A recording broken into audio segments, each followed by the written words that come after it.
ज्यांनी आम्हाला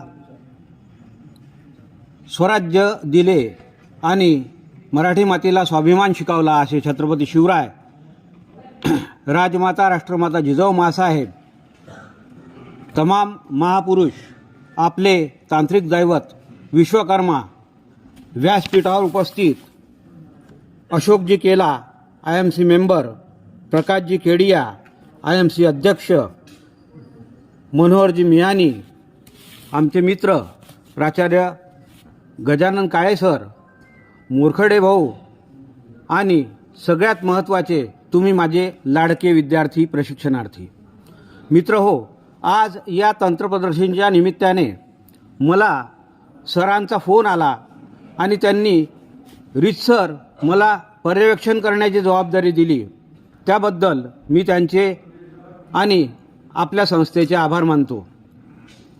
तंत्रप्रदर्शनी आयोजित करण्यामागे काय हेतू असेल तर विद्यार्थ्यांच्या कलागुणांना वाव मिळावा, त्यांची कल्पकता अधिकाधिक सुदृढ व्हावी आणि जे आपले कौशल्य आहेत ते अधिकाधिक विकसित व्हावेत, या दृष्टीने या तंत्रप्रदर्शनीचं आयोजन संपूर्ण महाराष्ट्रातील ITIमध्ये केलं जात आहे।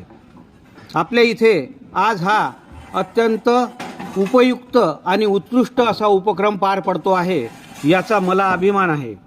कारण जोपर्यंत तुम्ही कौशल्य संपादन करणार नाही, तुमच्या आतल्या ज्या क्षमता आहे त्यांना पुरेसं विकसित करणार नाही आणि उद्याची जी या देशाची, या तांत्रिक भारताची, विकसित भारताची जबाबदारी तुमच्या खांद्यावर आहे ती पूर्णत्वास नेणार नाही, तोपर्यंत आपल्या शिक्षणाचा उपयोग होणार नाही। कारण शिक्षण हे केवळ माणसाला पोट भरण्यासाठी सहाय्यभूत असते असं नव्हे, तर ते त्याला सुसंस्कृतसुद्धा बनवते, चांगल्या वाईटाची जाण करून देते आणि या दृष्टीने आपला सर्वांगीण विकास व्हावा, आपल्यातील कौशल्य वाढीस लागावे आणि आपण या विकसित भारताचे एक मुख्य शिलेदार म्हणून उदयास यावे, या दृष्टीने अशा कार्यक्रमांचं आयोजन आणि नियोजन असते मित्र हो। कारण जोपर्यंत आपण जे कौशल्य संपादन केले त्याचा आविष्कार करणार नाही, ते जगाला दाखवणार नाही, कारण म्हणतात ना की बोलणाऱ्याचे बोंड खपतात, जोपर्यंत आपण आपलं कौशल्य जगाला दाखवणार नाही तोपर्यंत जगात असणारी आपली मागणी वाढणार नाही आणि आपली मागणी जगात वाढावी अशी जर इच्छा असेल तर आपल्याला बहुकौशल्य म्हणजे मल्टी स्किल संपादन करावे लागतील आणि हेच या तंत्र प्रदर्शनीच्या आयोजनामागचं मुख्य कारण आहे। आपल्या इथे जे ट्रेड आहेत त्या सर्व ट्रेडमधून, टेक्निकल असो नॉन टेक्निकल असो, या सर्व ट्रेडमधून प्रशिक्षणार्थींनी आपापली कल्पकता दाखविणारे अनेक प्रोजेक्ट या ठिकाणी सादर केलेत।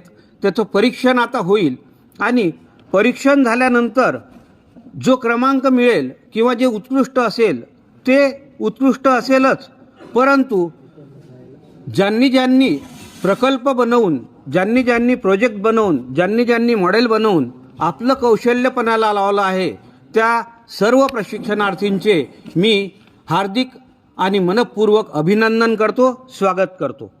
मित्र हो,